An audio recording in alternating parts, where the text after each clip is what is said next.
Ladies and gents, it's Friday, which means it's live podcast day. That's tonight at 7:30 if you want to join me for a wine or a beer or a doobie, as I once again try to make sense of the senseless. But for now, it is also time for an alternative paper review. But first up to the Daily Express this morning, who lead with "Ban them now! We bought a deadly crossbow in 2 minutes." I mean, this is the level of intellectual rigor that we've come to expect from the Daily Express these days, isn't it? I mean, here, like, what's the actual issue? Is violent misogyny.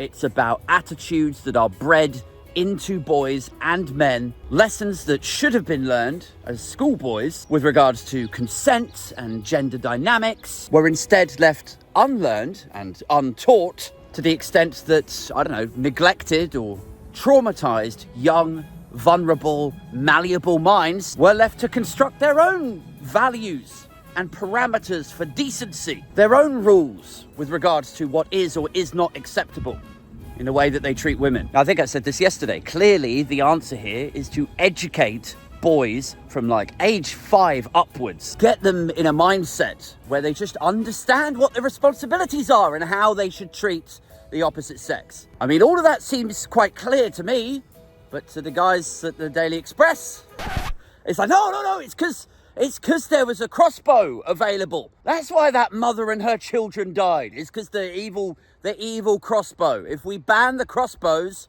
no women will die again.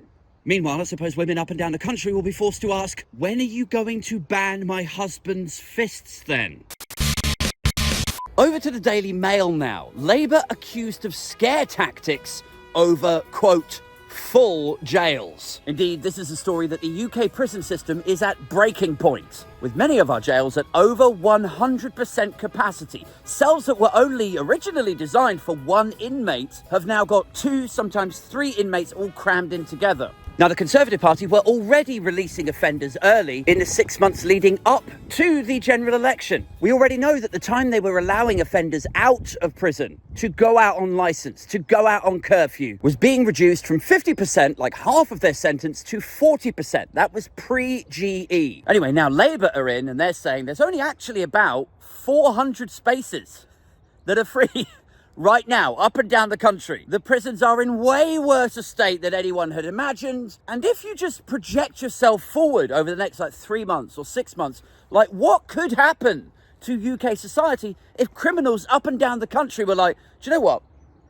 They can't house all of us, can they? And so, yes, there are warnings from civil servants and academics who are saying that if the situation gets much worse, you could start to see civil unrest, society breaking down. Now, Labour are obviously now in power and they're asking these questions like, well, hang on a second, why over 14 years didn't you increase prison capacity? Why did you exhaust so much of the judiciary backing up your Rwanda scheme? Do you remember that? That was only 6 months ago. They were like, we have allocated 90% of the judges to look after Rwanda asylum processing. We're going to fly you off to Rwanda. I don't care how many judges we allocate to it. You know, refugees that should have been welcomed in with open arms and an open heart. Where have you come from? War and famine. Oh, right. Okay, yeah, let's get you in over here. Let's look after you. Those guys were getting stuffed in bail hostels, disused and decrepit hotels, retired army barracks, retired prisons. So yes, basically pragmatic solutions that you would normally run to if you were looking to drastically increase prison capacity were exhausted on an internationally illegal, doomed to fail Rwanda policy. And anyway, now, yeah, Keir Starmer's saying, well, this is an absolute mess.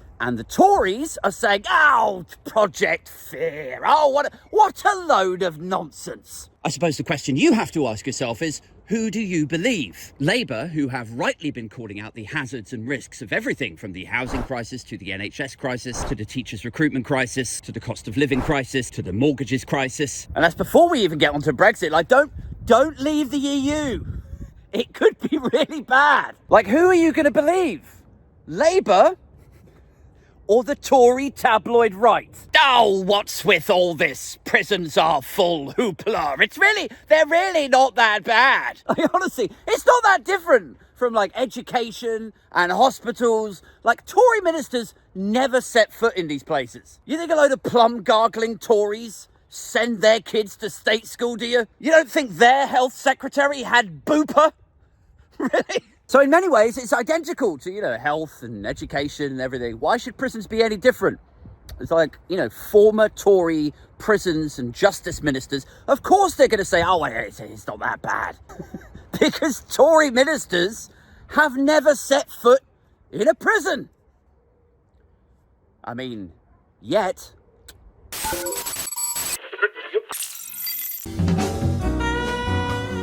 Over to The Guardian now. Water bill rises show contempt for customers. Yes, well, this is the story that Thames Water are seeking to hike their customers' bills to cover the servicing of their debt, which is now amounting to something around £15 billion. Now, there's a lot of anger around Thames Water for understandable reasons. The company itself sends all of its profits up to a parent company, the board of which can then presumably draw down hefty dividends. Meanwhile, Thames Water itself can then sort of credibly claim to the tax office that they haven't really actually made any money. Not only are they then presumably let off the hook with things like corporation tax and employers' NI, but when they take out loans in the name of the company, it is Thames Water that is on the hook for those loans and the interest payments of them. And what does that effectively mean in English aid? Well, it means that the board of directors for the parent company can make obscene profits and dividends and get richer, while the public utility itself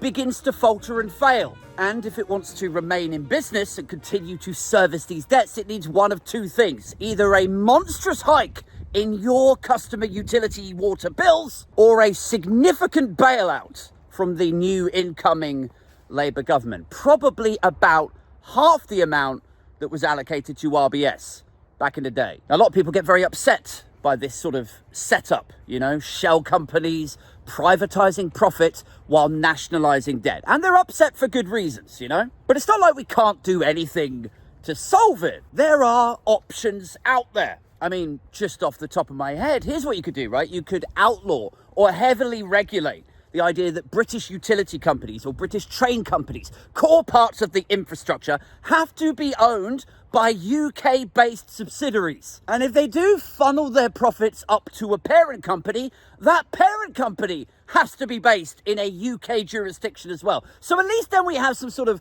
regulatory control over it. You could tax them, rein them in, gain control of them, completely seize the asset if you needed to. And I don't know, maybe there should be a representative from a union and just a regular person mandated onto their board at all times. Or, you know what? There is one other option, guys. I know one more thing that we could do. We could take the Daily Express route. And instead of looking at the root causes or addressing the underlying concerns that have driven us into this situation, we just forget all of that, right? And instead, ban water. Right, guys, that's it for this one. I need to go. I will see you all tonight at 7:30, just like every Friday night, for the live show. Tonight I actually have no idea who my guest is this evening, but neither did Joe Biden last night, and it's not holding him back. So, see you there. Hey yo, it's the alternative paper review. Coming in for you every day is the truth. Roasting the Tories, bring you the stories. A. Thompson talking blue in the room. Dude in the shed, big ears with a brew. Drunk off his head, it appears had a few. Age 42,